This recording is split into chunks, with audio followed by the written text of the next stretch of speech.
Costs are down. Interest rates are probably down. They scatter, but they're probably down.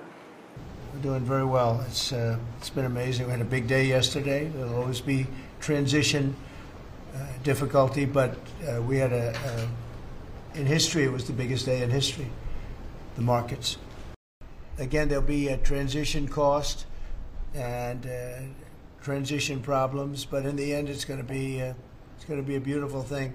Transparent, so we want to be transparent, and we'll do that by now. Good. I'd echo what Howard said on the trade queue, that we've got over 75 countries that want to come in, so it'll be Treasury, Commerce, Jameson at USTR, and we're putting a process in place, and as you said, you're going to be part of the negotiations too. Give us a sense of the next steps with China. Well, I haven't seen it because I've been here for 2.5 hours. So, as we go through the queue and settle with these countries who are going to bring us their best offers, we will end up in a place of great certainty over the next 90 days on tariffs. We had very good inflation numbers today. Oil's down. We had a successful bond market, so I don't see anything unusual today. To Congress for that, but we're not going to have a problem.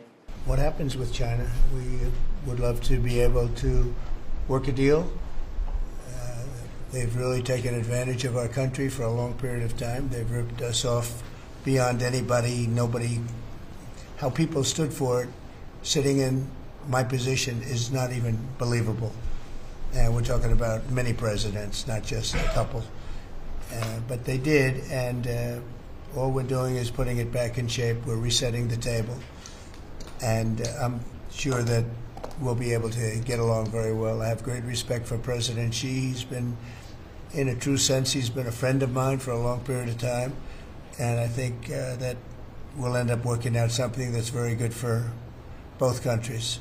I look forward to it. China retaliated today by reducing the number of American films that can be shown there. What's your reaction to them now targeting cultural exports from the United States? I think I've heard of worse things.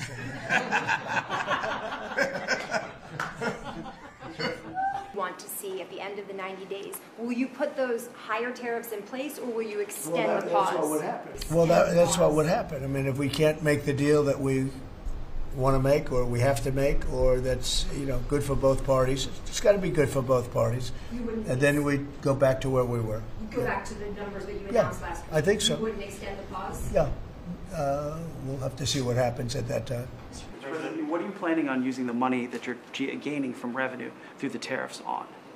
Paying down national debt, reducing taxes, creating good budgets, helping Christie with the border and all of the other things we built. As one bloc or individual nations for the tariffs?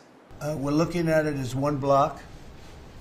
They've been very tough, but they were very smart. They were ready to announce retaliation, and then they heard about what we did with respect to China and others, but China, and they said, we're going to hold back a little bit. They decided to hold back. I thought they were very smart. Look, the EU is very smart, but they really have taken advantage of the United States. They hate our country.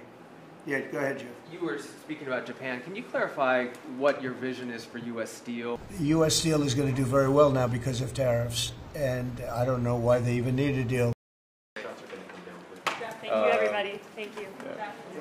Thank you.